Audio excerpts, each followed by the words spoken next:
Presidential candidate of the African Democratic Congress, Dumebi Kachikwu, on Wednesday, formally unveiled Ahmed Buhari as his running mate. Hi, welcome to what's happening. These are the top 10 stories.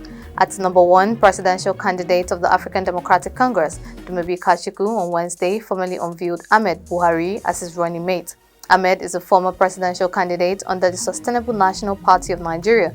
He contested for the presidency in 2019, which he lost, and President Muhammadu Buhari won his second term in office. The ADC vice presidential candidate was unveiled today in the Federal Capital Territory, Abuja. At number 2, on Wednesday, some senators walked out on the Senate President Ahmed Lawan after he allegedly refused the minority leader, Senator Philip Aduda, to allow them lead the motion on the impeachment of President Muhammadu Buhari. It was gathered that the lawmakers that were displeased with the worsening security situation in the country had threatened to impeach the president. The senators across party lines later addressed journalists and gave Buhari 6 weeks to end the insecurity in the country or face impeachment. At number 3, the Chief Judge of Akwa Ibom State, Ekaite Obot, has imprisoned a human rights lawyer, Inibege Effiong. Effiong, who is handling a case for his client before Justice Obot's court in Uyo, disclosed this in a message he posted on his WhatsApp status around 10:40 a.m. on Wednesday. The lawyer, who is based in Lagos, flew into Uyo for the case. He further posted details of the incident on his Twitter page. The Socio-Economic Rights and Accountability Project said it will sue Governor Udom Emmanuel of Akwa Ibom State, President Muhammadu Buhari-led federal government over the sentence of the human rights lawyer. At number 4, High Court of the Federal Capital Territory sitting on Wednesday deferred its ruling on applications seeking the release of former Accountant General of the Federation Ahmed Idris on bail till Thursday. Idris, who was remanded in prison custody last Friday, is facing trial over his alleged complicity in the illegal diversion of public funds to the tune of about 109.4 billion naira. He is answering to a 14-count charge the EFCC preferred against him and 3 others. During the last court session, Idris pleaded not guilty to the charges. At number 5, the Senate has summoned the Governor of Central Bank of Nigeria, Godwin Emefiele, over the depreciation of Naira. This followed a motion by Senator Olubunmi Adetunbi, representing Ekiti North. Naira currently trades between 690 Naira to 700 Naira per dollar at the parallel market. Contributing to the debate, Sani Musa, senator representing Niger East, said the Naira would appreciate if we consume what we produce. The motion was adopted after Senate President Ahmed Lawan put it to a voice vote. At number 6, President Muhammadu Buhari has approved the appointment of 3 persons into federal parastatals as executive officers.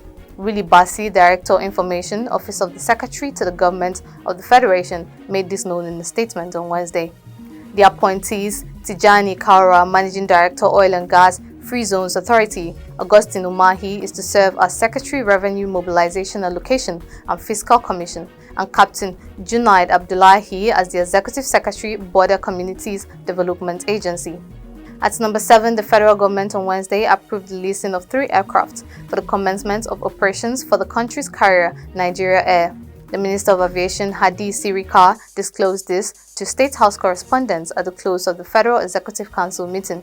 Sirika noted that the airline would begin with 3 aircraft made by Airbus and Boeing, running solely domestic routes.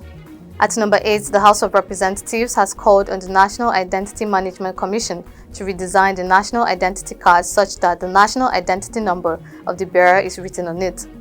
The call followed the unanimous adoption of a motion of urgent public importance moved by a member of the House, Frederick Agbedi, at the plenary on Wednesday.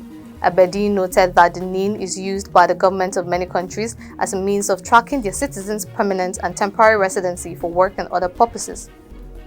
At number 9, the House of Representatives has decried that Nigeria was losing over $1 billion to the fight against malaria annually. The Parliament is also investigating the federal government's National Malaria Elimination Program for allegedly breaching the country's local content policy and importing mosquito nets without approval. The House unanimously adopted a motion jointly sponsored by 3 of its members, Benjamin Kalu, Yusuf Sununu, and Abubakar Dahiru, titled Call for Intervention in Nigeria's Losses in the Fight Against Malaria. Finally, at number 10, Brazilian football player Neymar da Silva Santos Jr. faces fraud charges in Spain.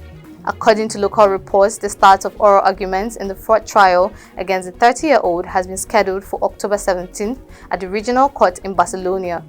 The criminal case is about alleged irregularities in his transfer from Santos to FC Barcelona in 2013. He has since moved to Paris Saint-Germain in 2017. That's all for now. Please do well to get your permanent voters cards as the 2023 general elections is almost here. See you next time in What's Happening.